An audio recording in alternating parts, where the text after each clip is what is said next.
বর্তমানে স্ক্যাবিস একটা আতঙ্কের নাম। স্ক্যাবিস নামটা শুনে নাই এমন লোক খুঁজে পাওয়া দুষ্কর। বেশিরভাগ সময় দেখা যায় যে এটা ঠিকঠাক মতো চিকিৎসা নিলেও ঠিক হচ্ছে না। একটা সময় গ্রামে গঞ্জে খোস পাচারা নামে যে রোগটা প্রচলিত ছিল সেটাই আজকের স্ক্যাবিস। আমাদের দেশের মানুষ যেই ভুলটা সাধারণত করে থাকে, এটাকে সাধারণ চুলকানি ভেবে অ্যান্টিফাঙ্গাল বা স্টেরয়েড ক্রিম লাগায়, যেটা মোটামুটি এই সিনারিওটাকে আরও বেশি কমপ্লিকেটেড করে তোলে। সাধারণত অ্যান্টিফাঙ্গাল কোনো উপকার বা ক্ষতি না করলেও স্টেরয়েড করে ঠিক উল্টাটা। সাধারণত স্টেরয়েডের কাজ হচ্ছে আমাদের ইমিউনি সিস্টেমকে দুর্বল করে দেওয়া, আর যখন ইমিউনি সিস্টেম দুর্বল হয়ে যায় ঠিক তখনই স্ক্যাবিসের বংশবিস্তার আরও বেশি সহজ হয়ে যায়।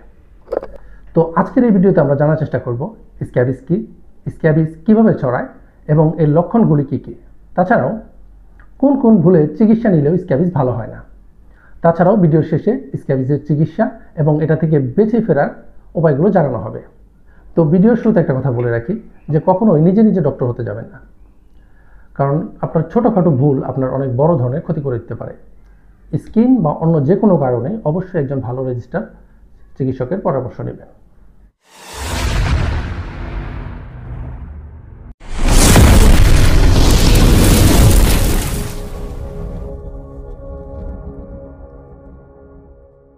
তো শুরুতে জেনে নেওয়া যাক স্ক্যাবিস আসলে কি। স্ক্যাবিস একটি পরজীবী ঘটিত চর্মরোগ। সাধারণত সার্কোপটিস স্ক্যাবি নামে এক ধরনের ক্ষুদ্র পরজীবী দ্বারা এই রোগটা হয়ে থাকে। এই পরজীবীগুলা আমাদের স্কিনের নিচে ঢুকে ডিম পাড়ে, বংশবিস্তার করে, যার ফলশ্রুতিতে আমাদের শরীরে চুলকানি, জ্বালা পোড়া এবং ছোট ছোট ফুসকুড়ির মতো দেখা যায়।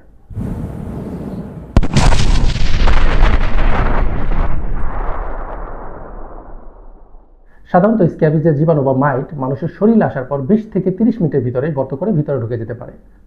সাধারণত শরীর এদেরকে ময়লা বা ছাতা হিসেবে ট্রিট করে, কিন্তু পরবর্তীতে যখন আমাদের ভিতরে চলে যায় বা বংশবিস্তার শুরু করে তখন আসলে শরীরে টের পায় যেটা ময়লা বা ছাতা ছিল না, যার কারণে শরীরে অ্যালার্জিক রিয়াকশন বা ইমিউনো রিয়াকশন শুরু হয়ে যায়।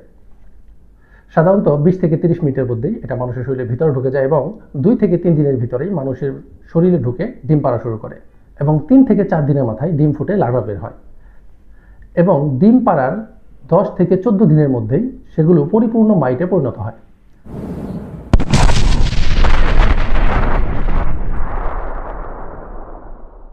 সাধারণত স্কিনের বেশিরভাগ রোগগুলো দেখতে একই রকম হয়।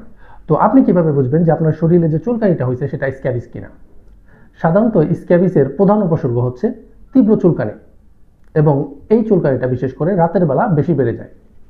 তাছাড়াও ত্বকে ছোট ছোট দানা, ফুসকুড়ি বা আঁচড়ের দাগের মতো দেখা যেতে পারে।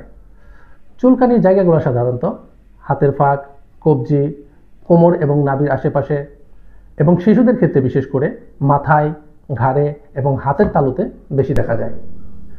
স্ক্যাবিসের অন্যতম বাজে দিক হচ্ছে যে চুলকাতে চুলকাতে অনেক সময় স্কিনের উপর ক্ষত সৃষ্টি হয়ে যায় বা চামড়া ছিলে যায়। সেক্ষেত্রে দেখা যায় যে ব্যাকটেরিয়াল ইনফেকশনের ঝুঁকি অনেক পরিমাণ বেড়ে যায়।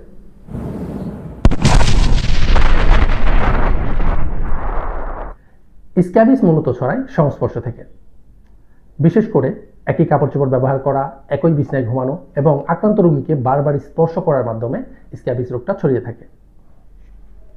তো এখন জেনে নেওয়া যাক যে কেন চিকিৎসা নেওয়ার পরেও স্ক্যাবিস ভালো হয় না, বা ভালো হলেও সেটা পরবর্তীতে কেন আবার ফিরে আসে। বেশিরভাগ মানুষ যে কাজটা করে, যেই জায়গায় চুলকানি শুধু সেই জায়গাতেই ব্যবহার করে, যা একটা সম্পূর্ণ ভুল প্রক্রিয়া। স্ক্যাবিসের মলম সাধারণত গলা থেকে সম্পূর্ণ শরীরে লাগাতে হয়, এবং এখানে আরও গুরুত্বপূর্ণ জিনিস হচ্ছে যে স্ক্যাবিসের মলম লাগানোর পরে তার উপরে যে মাইটগুলো থাকে সেগুলা প্যারালাইসিস হয়ে মারা যায়, কিন্তু সে যে নিচে যে ডিমগুলো পারছে সেই ডিমগুলো তাৎক্ষণিক স্ক্যাবিসের মলমে মারা যায় না। এর জন্য কি হয় যে 3 থেকে 4 দিনের মাথায় সেগুলো আবার বাচ্চা ফুটে বংশবিস্তার শুরু করে। তো একবার ক্রিম দিয়ে বন্ধ করে দিলে যদি আপনার স্ক্যাবিসটা ভালো হয়ে যায়, সেক্ষেত্রে পরবর্তীতে আবার হওয়ার সম্ভাবনা থেকে যায়। তার জন্য ক্ষেত্র বিশেষে 3 দিন 7 দিন পর পর সেটাকে আবার রিপিট করার প্রয়োজন হয়, যেন লার্ভা ফুটে আবার যখন বাচ্চা বের হয় সেটাও যেন মারা যায়। আর রোগ ভালো না হওয়ার আরও একটা কারণ হচ্ছে যে বেশিরভাগ মানুষ যে কাজটা করে শুধু নিজের চিকিৎসা করে, আর স্ক্যাবিসের মূল চিকিৎসাটা হচ্ছে যে পরিবারের সবাই একত্রে চিকিৎসা নিতে হয়। আপনি যদি শুধু নিজের চিকিৎসা করেন তাহলে সেটা পরবর্তীতে আবার ঘুরে ফিরে আসতে পারে। এর কারণ হচ্ছে ধরেন একজনের শরীরে স্ক্যাবিসের জীবাণু আছে কিন্তু এখন পর্যন্ত লক্ষণ প্রকাশ পায়নি, বা আপনার বাড়ির যে বিছানা কাপড় আছে সেগুলো যারা যারা ব্যবহার করে সবারই স্ক্যাবিস হওয়ার সম্ভাবনা আছে। তার জন্য কারো যদি নাও হয় স্ক্যাবিস, সেক্ষেত্রে সেই মলম অ্যাট এ টাইম বাড়ির সবাই মিলে ব্যবহার করতে হবে, যেন একসাথে সেই জিনিসগুলো দমন করা যায়। তো এবার জেনে নেওয়া যাক যে স্ক্যাবিসের চিকিৎসা আসলে কি।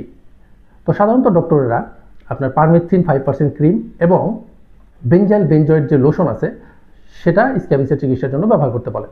ক্ষেত্র বিশেষে যদি আপনার প্রবলেম আরও বেশি সিভিয়ার হয়ে যায়, সেক্ষেত্রে আইভারমেকটিন নামক এক ধরনের ট্যাবলেট পাওয়া যায়, সেটাও ব্যবহার করা যেতে পারে, কিন্তু সেটা অবশ্যই একজন রেজিস্টার্ড ডক্টরের পরামর্শে ব্যবহার করবেন, কারণ এর প্রচুর পরিমাণ সাইড ইফেক্ট থাকে। স্ক্যাবিজের মলম দুপুরে গোসলের পরে একদম গলা থেকে পা পর্যন্ত মেখে মিনিমাম 8 থেকে 12 ঘন্টা রেখে দিতে হবে এবং পরের দিন গোসল করতে হবে। চিকিৎসার সময় আরও একটা জিনিস মাথায় রাখতে হবে, ব্যবহৃত কাপড় চোপড়, চাদর বা তোয়ালে সমস্ত কিছু গরম পানিতে ভালোমতো ধৌত করে রোদে শুকাতে দিতে হবে। যদি সেটা না করতে পারেন বা কাপড় চোপড় যদি খুব বেশি পরিমাণে হয়ে থাকে, সেক্ষেত্রে একটা জিনিস খেয়াল রাখবেন, সাধারণত মাইটেরা সর্বোচ্চ 72 ঘন্টা পর্যন্ত মানুষের শরীর ছাড়া সার্ভাইভ করতে পারে। সেক্ষেত্রে আপনি আপনার সমস্ত কাপড় চোপড় যদি একটা বস্তাবন্দি করে 72 ঘন্টার জন্য রেখে দেন, সেক্ষেত্রেও সমস্ত জীবাণু মরে যাবে।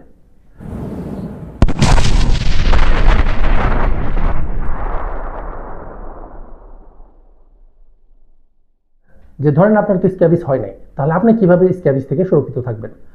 সাধারণত যে কাজটা করতে হবে, প্রতিদিন ভালো মতো গোসল করতে হবে। অন্যের ব্যবহৃত কাপড় চোপড়, তোয়ালে কিংবা বিছানার চাদর বা একই বিছানায় ঘুমানো থেকে বিরত থাকতে হবে। সাধারণত স্ক্যাবিস রোগটা শিশুদের জন্য আরও বেশি কমপ্লিকেটেড হয়ে যায়, কারণ যেই শিশুগুলো শুয়ে থাকে তারা সবসময় কী করে যে সেই কাপড়ের ডানে বামে মুভ করতে থাকে। এর জন্য বিশেষ করে তাদের মাথা, ঘাড় এবং হাতে পায়ে এই জিনিসগুলো বেশি হয়। আর বাচ্চাদের চিকিৎসা কখনোই নিজে নিজে করতে যাবেন না, কারণ তাদের বয়সের বেরিয়ে থাকে, তারা চাইলেই সব ধরনের চিকিৎসা নিতে পারে না।